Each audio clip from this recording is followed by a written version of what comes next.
বাড়ির ছাদে solar system লাগাবেন, কিন্তু সব থেকে বেশি ঠকে মানুষ হচ্ছে যে বিষয়গুলোর উপর অনেক বিষয় হচ্ছে সবার আগে কম দামের পিছনে দৌড়ায়। ভাই কোথায় কম দামের রেট দিচ্ছে সেটার পিছনে কখনোই দৌড়াবেন না অন্ততপক্ষে সোলার সিস্টেম বাড়ির ছাদে ইনস্টল করার সময়। কেননা কম দামে মানে কোয়ালিটির সঙ্গে সেই ভেন্ডার কম্প্রোমাইজ করবে। তাই দাম একটু বেশি হোক কিন্তু কোয়ালিটির সাথে কোনো কম্প্রোমাইজ যেন না হয়। এবার কোন কোন বিষয় বা কোন কোন কোয়ালিটির সাথে ভেন্ডাররা কম্প্রোমাইজ করে যার দরুন সাধারণ গ্রাহক অর্থাৎ কনজিউমাররা ভোগে। 1 নম্বর কোয়ালিটির সাথে কম্প্রোমাইজ যেটা করে ভেন্ডাররা সোলার প্যানেলের সাথে। কেননা সোলার সিস্টেমের সব থেকে দামি যে বিষয় সেটা হচ্ছে সোলার প্যানেল। সোলার প্যানেল একই কোম্পানির অনেক সময় দু ধরনের সোলার প্যানেল হয়, যেমন মনোপার্ক বাইফেশিয়াল, আবার টপকন বাইফেশিয়ালও আছে, যেখানে টপকন বাইফেশিয়াল দামি প্যানেল আর মনোপার্ক টেকনোলজিটা আগের টেকনোলজি, বাট সেটাও ভালো, সেটা খারাপ নয়, কিন্তু সেক্ষেত্রে দুটো ভাগ রয়েছে এরকম বললাম, একটা দামি একটা একটু কম দামি। ওকে, সো প্যানেলের ক্ষেত্রেও অবশ্যই আপনি ব্র্যান্ডেড কোম্পানি চুজ করবেন। যে কোনো প্যানেল কিন্তু নেবেন না, আপনাকে বলবে ওয়াটেজ সেম, অন্যান্য জিনিস সেম, বাট আপনি সবসময় ব্র্যান্ডেড কোম্পানি যেমন ওয়ারি, টাটা পাওয়ার, হ্যাঁ, ইউটিএল, এইরকম ব্র্যান্ডেড কোম্পানি সোলার প্যানেল লাগান। কেন? কারণ হচ্ছে সোলার প্যানেল প্রত্যেক বছর তার এফিসিয়েন্সি বা ক্ষমতা, কার্যক্ষমতা বা আরো পরিষ্কার বাংলা ভাষায় বললে বিদ্যুৎ উৎপাদন করার ক্ষমতা, সূর্য আলোর থেকে বিদ্যুৎ উৎপাদন করার ক্ষমতা প্রত্যেক বছর সামান্য পরিমাণে ডাউন হয়, 0.5 to 1%। তো সেইটা যখন আপনি কম দামি প্যানেল নেবেন বা কোনো ব্র্যান্ডেড প্যানেল নেবেন না, সেই ক্ষেত্রে কি হবে, তার এফিসিয়েন্সি ডাউনের হার দ্রুত হবে এবং বিদ্যুৎ উৎপাদন করার ক্ষমতাও কিন্তু ক্রমশ বাড়তে থাকবে, মানে কমতে থাকবে।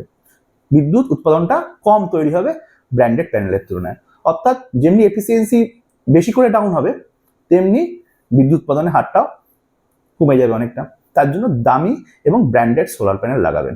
দামের সাথে কম্প্রোমাইজ করলে হবে না, ভিডিওটা লেন্দি হতে পারে, বাট ভিডিওটা কিন্তু সমস্ত রকম ইনফরমেশন আমি প্রোভাইড করছি। অর্থাৎ 1 নম্বর পয়েন্ট হলো প্যানেলের সাথে কম্প্রোমাইজ করলে হবে না। সেকেন্ড হচ্ছে স্ট্রাকচার। স্ট্রাকচার যদি আপনি হাইট করে করেন বা এমনিও করেন, সেটা যেন গ্যালভানাইজ আয়রন হয়, অর্থাৎ জিআই হয়। নর্মাল লোহা রং করে দিয়ে দিল, অর্থাৎ এমএস লোহা রং করে দিয়ে দিল, বলে দিল যে ডবল কোটেড রং করা আছে, প্রাইমার মারা আছে, না, যেন গ্যালভানাইজ আয়রন হয়।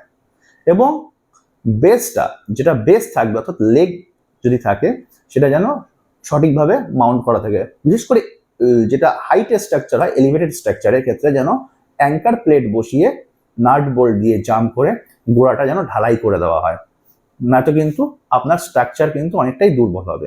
তো স্ট্রাকচার গ্যালভানাইজ হতে হবে, জিআই হতে হবে এবং শক্তপোক্ত হতে হবে, হার্ড স্ট্রাকচার। কেননা আপনার সবথেকে দায়ী আইটেম বললাম প্যানেল, সোলার প্যানেলটা স্ট্রাকচারের উপরেই থাকছে, ঝড় বৃষ্টি সবকিছুই সহ্য করছে, ঝড় হলে উড়ে বেরিয়ে গেল। আপনার যদি স্ট্রাকচার শক্তিশালী না হয়, মজবুত না হয়, ঝড়ে উড়ে বেরিয়ে যায় প্যানেল, ব্যাস লক্ষ টাকা গেল আপনার উড়ে। অথবা জং পড়ে যেতে পারে বৃষ্টির জন্য বা আউট সারফেসে থাকবে বলে, তো সেই ক্ষেত্রে কিন্তু স্ট্রাকচারটাই খুব তাড়াতাড়ি নষ্ট হয়ে যাবে। তো তার জন্য জিআই এবং হার্ডি বা শক্তপোক্ত স্ট্রাকচার অবশ্যই লাগাবেন। থার্ড এবং ইম্পর্টেন্ট পয়েন্ট যেটা হচ্ছে ইনভার্টার। সোলার সিস্টেমে হার্টবিট বা হার্ট হলো ইনভার্টার, সোলার সিস্টেমের হৃদয়। আমাদের শরীরে যেমন হার্টবিট বন্ধ হয়ে গেলে মানুষ বাঁচতে পারে না, ঠিক তেমনি ইনভার্টার যদি খারাপ হয় তাহলে কিন্তু আপনার সিস্টেমের এফিসিয়েন্সি, সোলার প্যানেল যতই ভালো হোক, সিস্টেমের এফিসিয়েন্সি ডাউন হবেই। যদি আপনি কম দামি ইনভার্টার আপনাকে দিয়ে দেয়, ব্র্যান্ডেড ইনভার্টার বা ভালো ইনভার্টার যদি আপনি না লাগান, তাহলে কি হবে, যে ইনভার্টারের কাজ অ্যাকচুয়ালি ডিসি বিদ্যুৎকে, সোলার প্যানেলে যে বিদ্যুৎ চলে সেটা হচ্ছে ডিসি বিদ্যুৎ, ডিসি বিদ্যুৎকে এসি বিদ্যুতে রূপান্তরিত করে। অর্থাৎ আমাদের ঘরে যে অ্যাপ্লায়েন্সগুলো চলে সেগুলো নর্মালি এসি পাওয়ারে চলে, ঠিক আছে। তো ডিসি টু এসি এর কাজ হচ্ছে ইনভার্টার।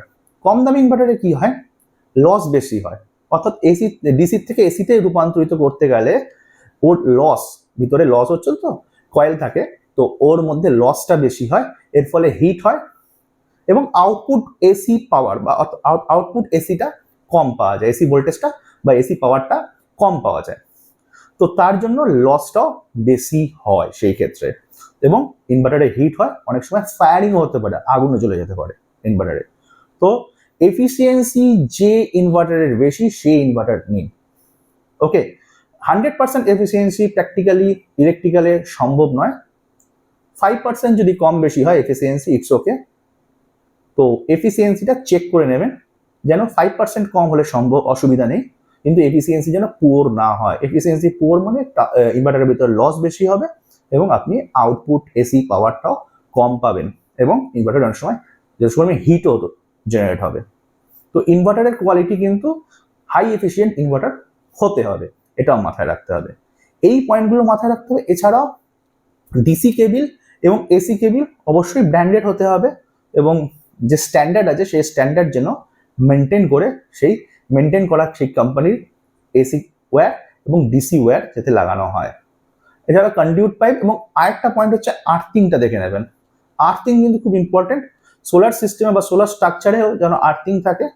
আর লাইটেনিং অ্যারেস্টার, অর্থাৎ যেটাকে শর্টকাটে বলা হয় LA, যদি বাজ পড়ে যায় আপনার সিস্টেমটা কিন্তু পুরো বসে যাবে,